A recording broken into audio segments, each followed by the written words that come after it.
Hello दोस्तों, आज हम बात करने वाले हैं प्रेगनेंसी के दूसरे महीने के 8वें और 9वें सप्ताह की। तो चलिए शुरू करते हैं।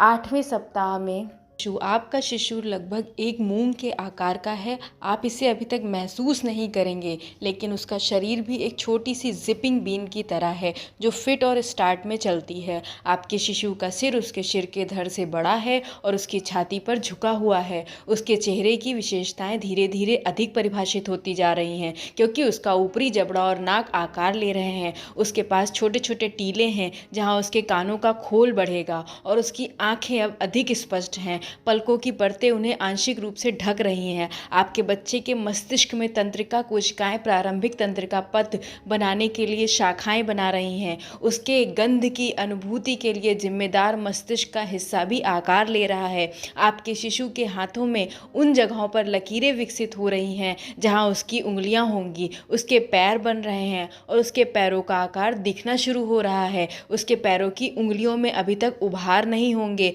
उसके पैर और टांगे उसकी भुजाओं और हाथों की तुलना में लगभग 5 दिन बाद विकसित होती हैं। उसकी भूणीय पूंछ लगभग खत्म हो गई है और वापस सिकुड़कर उसकी टेल बोन बन गई है। 9वें सप्ताह में शिशु का विकास। आपके बच्चे के सभी आवश्यक अंग 9वें सप्ताह तक अपनी जगह पर आ जाएंगे। हालांकि आने वाले महीने में उन्हें में काफ़ी सुधार आएगा। अब तक उनका हृदय 4 कक्षों में विभाजित हो चुका है और उनकी नाक और गंध की भावना विकसित हो रही है। आपके शिशु के अंग, मांसपेशियाँ और तंत्रिकाएँ सभी काम करना शुरू कर रही हैं। आपके बच्चे की भ्रूणीय पूंछ लगभग खत्म हो जाने के कारण वे और अधिक मानवीय दिखने लगे हैं। इस सप्ताह के अंत तक उनकी लंबाई लगभग 2.3 सेमी और वजन लगभग 27 ग्राम और हो जाएगा। यह लगभग एक अंगूर के आकार का है। आपके बच्चे के छोटे कान 9वें सप्ताह में अधिक विकसित हो रहे हैं और जल्द ही अपनी जगह पर आ जाएंगे। उनके मुंह में, उनके मसूड़ों में बल्ब के आकार की कलियां गर्भावस्था के बाद दूध के दांत बन जाएंगी। हालांकि अभी तक अल्ट्रासाउंड द्वारा आपके बच्चे का लिंग बताना संभव नहीं है, लेकिन उनके जननांग बनने शुरू हो गए हैं। उनकी टखने और कलाइयाँ अधिक विकसित होती हैं और उनकी उंगलियां और पैरों की उंगलियां अधिक स्पष्ट रूप से परिभाषित होती हैं। उनकी भुजाएं कोहनियों पर झुक सकती हैं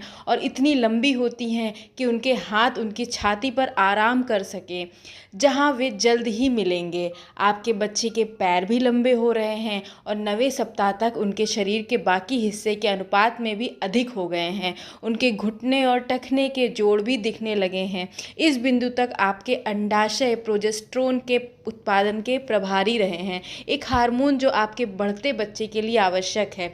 हालांकि नाल अब इस महत्वपूर्ण कार्य को संभालने के लिए पर्याप्त विकास हो चुका है।